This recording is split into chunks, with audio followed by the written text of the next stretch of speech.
ના બેઠેલા બાળકો છે, તમને લાગે છે કે આ નાના છે સાહેબ, પણ આના મન બહુ મોટા છે. તમને લાગે કે તમારા કંટ્રોલમાં છે, નહીં, તમે એના કંટ્રોલમાં છો.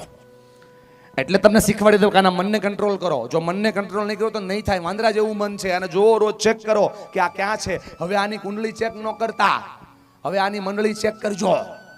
હાંજ પડે આ કોની હારે બેસીને આવે છે ચેક કરજો. આ કોની હારે રમે છે ચેક કરજો. કોને સમય સ્પેન્ડ કરે છે ચેક કરજો. તો તમને ખબર પડશે કે આના મનમાં શું ચાલે છે. બીજું મ્યુઝિક હોય કાંક આપણી પાસે. જેટલા લોકો બેઠા છે એને સમજાવું છું, જેટલા છે એને સમજાવું છું. માઇન્ડને ચેક કરો અને માઇન્ડ ઉપર વર્ક કરો. આના મગજમાં ફોર્મ્યુલા ચાલે. બેન સૌથી નવો ઢીંગલો છે ને તમારો, જો આવડો મસ્તો, આનું મગજ ચેક કરો, તમને સમજાશે. બધા સાંભળજો. આ બેનને ખાલી એક્ઝામ્પલ આપું છું. એના મગજમાં ચાલે છે KFP. આજથી શરૂ કરો. હું 10મા 12મા ને કહું તમે અત્યારથી શરૂ કરો. આ KFP છે, ખબર છે ક્યાં ફરક પડતા? ભણીએ કે ના ભણીએ ક્યાં ફરક પડતા? વાંચીએ ને વાંચીએ ક્યાં ફરક પડતા? બલ્લે બોલીએ ક્યાં ફરક પડતા? પપ્પા કે મમ્મીને મોઢા ઉપર કે ક્યાં ફરક પડતા? એને સમજાવો. આજે ઘરે જઈને સુઈ ન જાતા માતા પિતા, બાળકને વચ્ચે બેસાડજો, ચિઠ્ઠી પેન આપજો, લખાવજો કે બેટા લખ. લખતા ના આવડતું બોલાવજો કે એવી કઈ કઈ વસ્તુ છે કે જેમાં તને કાંઈ ફરક નથી પડતો, પણ તારા શિક્ષકને, તારા શિક્ષણને, તારા કરિયરને, તારા માતા પિતાને બહુ ફરક પડે છે. એ આજથી એની પાસે બંધ કરાવજો, તો સાચું શિક્ષણ છે સાર્થક થશે. એને સમજાવવું પડશે કે સવારના 8 વાગ્યાથી સાંજના 8 વાગ્યા સુધી એક તારીખથી તારા માટે ટિફિન લઈને નીકળી જાય છે બેટા. જેટલા તારા વર્ષ થયા ને એટલા વર્ષથી રોજ બપોરે વ્યક્તિ ઠંડુ જમે છે બેટા. તને ફરક પડે કે ના પડે, એને ફરક પડે છે બેટા. જ્યારે તમે સામું બોલો છો, ખોટું બોલો છો, ગાળો બોલો છો, ન કરવાના કામો કરો છો, માતા પિતાને પણ કહું છું સમય સ્પેન્ડ કરો છો, વધારે પડતો સમય મોબાઈલને આપો છો, તમને ફરક પડે કે ના પડે? એમને ફરક પડે છે. આજથી નોટ કરાવો. જોઈ લે, આપણે ખાલી માગી લઈએ છીએ દીકરા કે પપ્પા જોઈએ છીએ. ક્યારેક ખંભા પર હાથ મૂકીને પૂછવાનું કે પપ્પા હું તો ખાલી માગી લઉં છું, તમે લાવો છો ક્યાંથી? તમને સમજાઈ જાય કે શિક્ષણ પાછળ માતા પિતા શું ખર્ચી રહ્યા છે. અને તોય ભરોસો ન હોય ને મારી વાલી બેન, ખાલી બાજુમાં બેઠેલી માની આંખમાં જો, એની આંખમાંથી જે આંસુ પડે છે ને દીકરા, એને એટલો ફરક પડે છે. શિક્ષણનો રિયલ મિનિંગ આ છે સાહેબ. સમજાવો નહીતર તકલીફ બહુ મોટી આવશે. સમજાવો નહીતર સમસ્યાઓ બહુ મોટી આવશે. સમજાવો નહીતર પ્રશ્નો બહુ મોટા આવશે. કેમ કે આજ તમારું બાળક તમારા કરતા વધારે મોબાઈલને ચાહવા લાગ્યું છે. અને એમાં ભૂલ તમારી છે ભાઈબંધ. કેમ કે આપણા હાથમાં આ મોબાઈલ 3.5 કલાક રહે છે. હમણાં મારો પ્રોગ્રામ હતો યુનિવર્સિટીમાં, અને એ પ્રોગ્રામની અંદર ટોપિક હતો બેલેન્સ લાઈફ. હલો, જોરથી હલો. ટોપિક હતો બેલેન્સ લાઈફ. અને આ બેલેન્સ લાઈફ ટોપિકમાં મેં સમજાવ્યું, તમે ચેક કરજો, આપણા મોબાઈલનો એવરેજ સ્ક્રીન ટાઈમ 3.5 કલાકની ઉપર છે.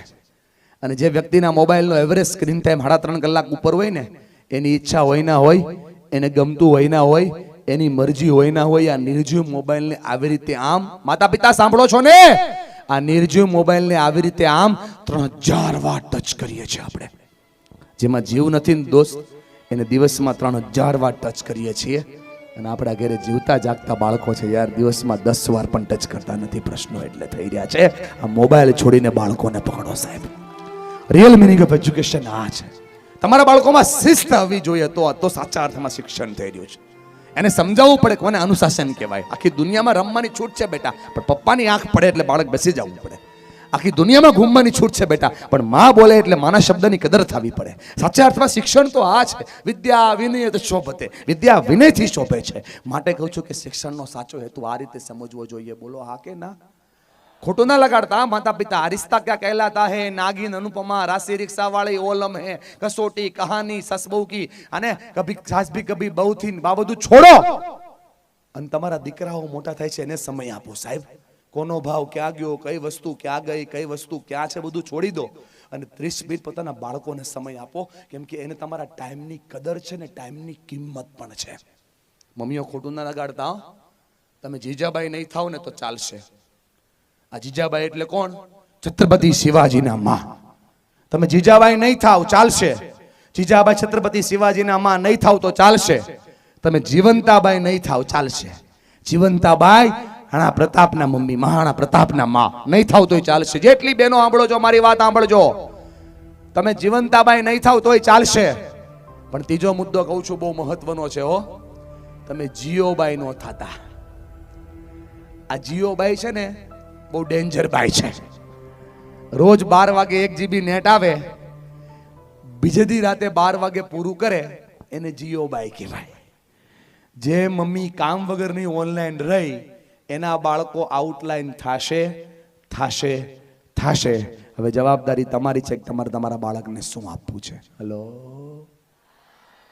શિક્ષણનો સાચો હેતુ સમજાવ્યો. 3 શબ્દોને સ્પર્શવા છે અને એક શબ્દને સમજાવતા મને 45 મિનિટ થઈ. હજી 2 શબ્દો બાકી છે. બોલો, બધા કમ્ફર્ટ છો? શીખી રહ્યા છો? જીતી રહ્યા છો? બાળકો માટે ઉર્જાઓને ભરી રહ્યા છો? બીજો શબ્દ છે સંસ્કાર. દુનિયાની સૌથી મોટી ઉર્જા સાહેબ.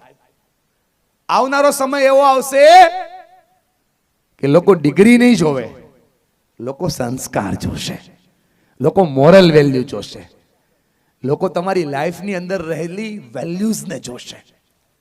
યાદ રાખજો દોસ્તો, ખોટું ન લગાડતા.